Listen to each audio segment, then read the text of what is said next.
Hello everyone and welcome to another Age of Empires 4 commentary. I am Beyond and thank you so much for all the support. The last video is doing so well. Let me just put on caster mode really quick. The one between BC and Kauaian. Thank you so much for all the support. We are up to 21 subscribers at this point, which doesn't seem like a ton, but it's a ton to me. So truly appreciate all of you, and let's get right into this game. In the, I guess bottom right-ish, but like it's kind of like, yeah, just right. I would say the right side, the east. We have leenock as the Abbasid dynasty, and then on the left or the west, we have Kaio as the Rus player. You'll see pop up at the bottom of the screen, but the current win rate in Conqueror 3 or in Conqueror and above is currently actually the Abbasid only have a 47% win rate against the Rus. So currently the Rus are favored. I guess they get, 3 extra games out of the 100. So they win 53 to 47, so nothing too crazy. Usually those win rates start to creep above 53, 54, 55, like kind of like the Holy Roman Empire against the English. That's when you start to see some real imbalances between the civilizations. You get some early counters. Obviously, we have a ton of water on this map. It's a love-hate relationship with Age of Empires with a lot of the community, whether they like the water aspect, whether they don't, if it adds or subtracts to the RTS style. It does seem a little bit kind of gated, like the water essentially, like only the fights can happen on the water. There's not much transition from land to water. And even if you do win the water battle, I mean, you still have to protect your land, so it's really a hard kind of balance to hit, where like how much you're going to invest in your naval versus how much you can invest in land. Because if someone goes all naval, sure, you win the pawn, but like as we saw 2 videos ago, then all of a sudden you have 50 men at arms at your front door and you have chips? I mean, unless you're on an island, it doesn't really help you too much. So it's definitely finding that right balance on how to handle these things. Obviously, the Abbasid player leenock, we've been watching a lot of his. I think we have 2 other leenock videos on the channel. He did start a YouTube video channel, so please go check him out. He's at 93 subscribers, so it'd be awesome to get him to 100. I don't think a lot of his commentaries are have his own gameplay from his own perspective.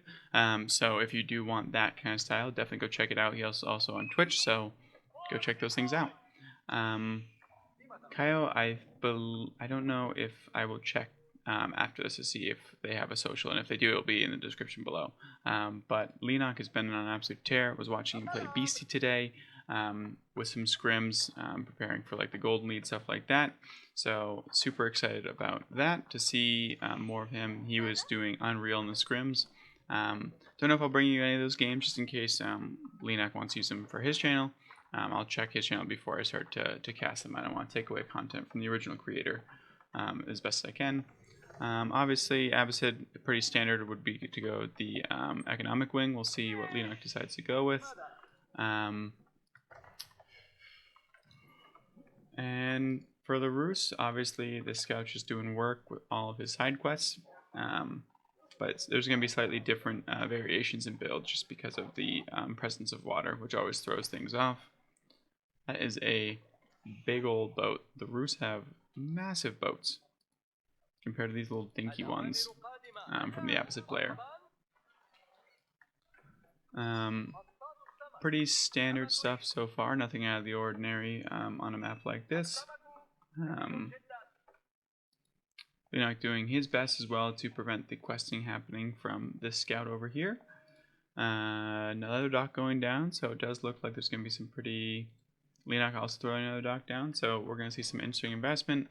Sometimes in these water maps, though, I will say, if there's an early water battle, even in Age 2, the Feudal Age, whatever, it doesn't really matter. Whenever that happens, so we do see the economic wing coming in, as I would expect, pretty common build there.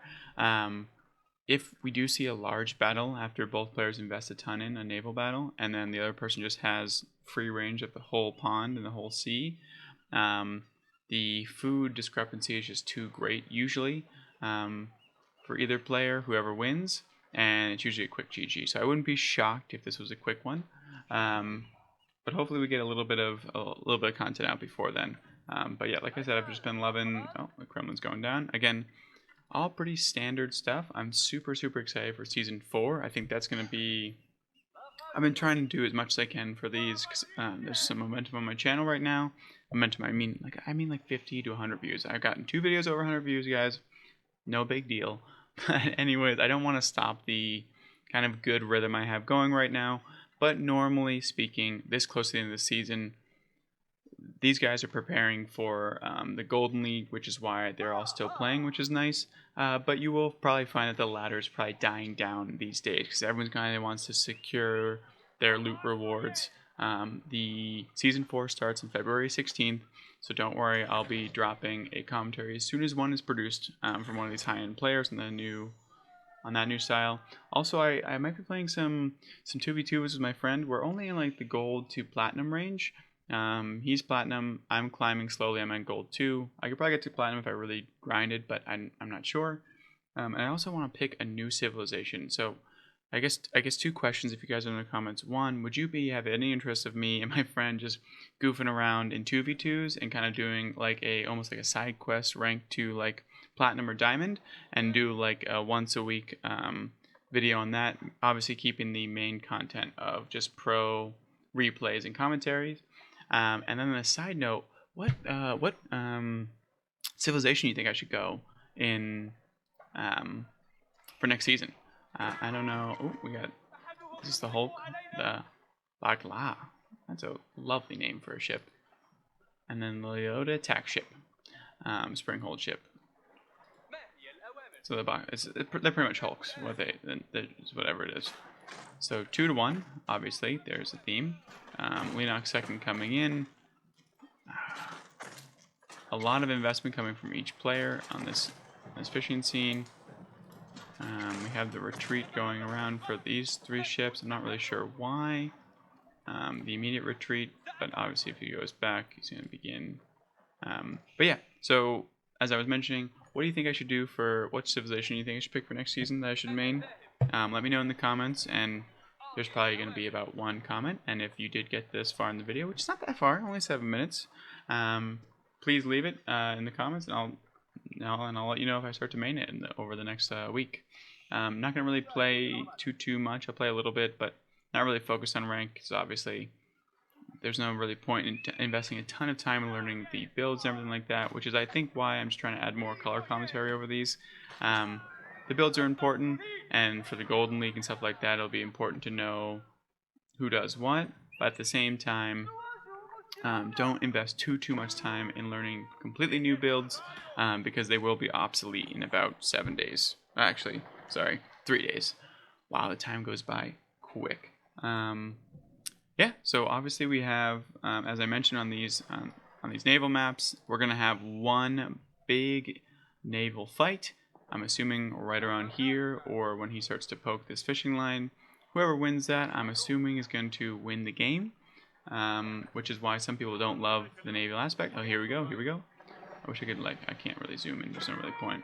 Well, that poor lone soul. That was unfair. A little cruel. That's a lot of Hulks. That's a lot of Springhold ships. Those fire ships are cruising. What'd they get? Oh, if he hits this little cluster, that would be good. We have some great micro going over here. We have leenock leading the charge, trying to distract with that weaker ship. Not going to take this bundle. It is right here. That 1 boat went forward. Another one go down. Leenock left it open. We'll see if he can get in.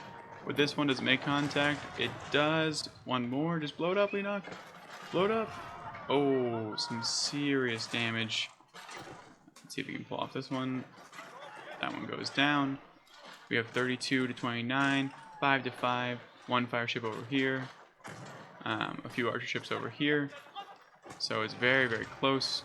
We're down another one. The Springhold ship's doing absolute work. This is when you throw in 1 horseman and you just run into the mineral line and cause so much damage. I like what Kaio is doing. He's hiding his ships within the fishing boats. Just to make it a little bit harder to click effectively. Another one goes down. Leenock's up to 7 at this point.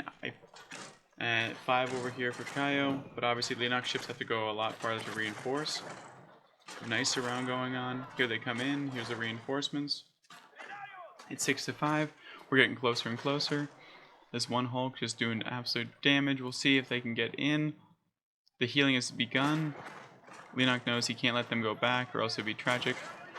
The arrow ship's focusing on the food in the background.